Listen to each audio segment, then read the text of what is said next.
CPIML লিবারেশনের তরফ থেকে বিভিন্ন দাবি দেওয়া নিয়ে গোমতী জেলা শাসকের নিকট ডেপুটেশন। গত 9 আগস্ট থেকে 13 আগস্ট পর্যন্ত রাজ্যে ভয়াবহ বন্যার ব্যাপক ক্ষতি হয়েছে। রাজ্যে অনেকে বন্যার ফলে বাড়িঘর থেকে শুরু করে জমি যেমন নষ্ট হয়েছে, তেমনি কিছু করা তাদের উৎপাদিত ফসল জলের তলায় নষ্ট হয়ে গেছে। সরকার যেভাবে সাহায্যের হাত বাড়িয়ে দেওয়ার কথা সেভাবে সাহায্য করছে না। তার প্রতিবাদে বৃহস্পতিবার সিপিআইএমএল লিবারেশনের পার্টির রাজ্য সম্পাদক পার্থ কর্মকারের নেতৃত্বে 7 জনের এক প্রতিনিধি দল গোমতী জেলা শাসক তরিৎকান্তি চাকমার নিকট বন্যায় ক্ষতিগ্রস্তদের ক্ষতিপূরণে দাবি জানিয়ে 20 দফা দাবিতে এক স্মারকলিপি প্রদান করেন। দাবি সনদ পেশ করার আগে জেলা শাসক কার্যালয়ের নিচেই জমায়েত করেন।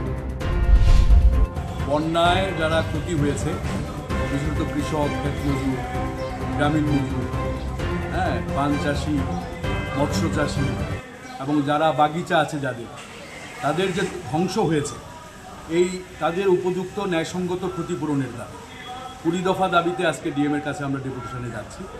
আমরা এটা বিশেষভাবে মনে করি যে মূল্য বৃদ্ধি করে রেশনে 60 টাকা চিনির দাম বাড়িয়ে আর 2 মাস 10 কেজি চাল দিয়ে এটা ক্ষতিপূরণ নয়, এটা জনবিরোধী সিদ্ধান্ত। মূল্য বৃদ্ধিটা অবিলম্বে প্রত্যাহার করতে হবে এবং আমরা বলছি যে 1000 টাকা কৃষকদের ক্ষতিপূরণ দিলে কিছুই হবে না, এটা কাটা গায়ে নুনের ছিটা।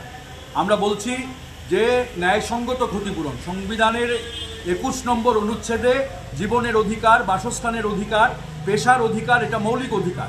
কাজেই আজকে যাদের বাসস্থান নেই, বন্যায় ক্ষতি হয়েছে, যে কৃষকের জীবিকা হারিয়েছে, যে মানুষের আজকে তাদের জীবন হারিয়েছে, কাজেই তাদের ন্যায্য ক্ষতিপূরণ দিতে হবে।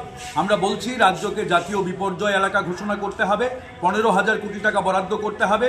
যারা মারা গেছে 38 জন, তাদের 50 লক্ষ টাকা করে ক্ষতিপূরণ দিতে হবে। যারা আহত হয়েছে তাদের 20 লক্ষ টাকা ক্ষতিপূরণ দিতে হবে এবং যে কৃষকের জমির চরিত্র বদলে গেছে আমূলভাবে, তার প্রতিকানি জমিতে 20,000 টাকা করে দিতে হবে। কৃষকদের ঋণ দেওয়া নয়, আমরা বলছি বিনা সুদে দীর্ঘমেয়াদী ঋণ দিতে হবে 5 লক্ষ টাকা করে। মৎস্যজীবীদের দিতে হবে এবং পান চাষিদের দিতে হবে। পান চাষিদের প্রতি গন্ডা জমিতে 6,000 টাকা করে দিতে হবে এবং যাদের জলাশয়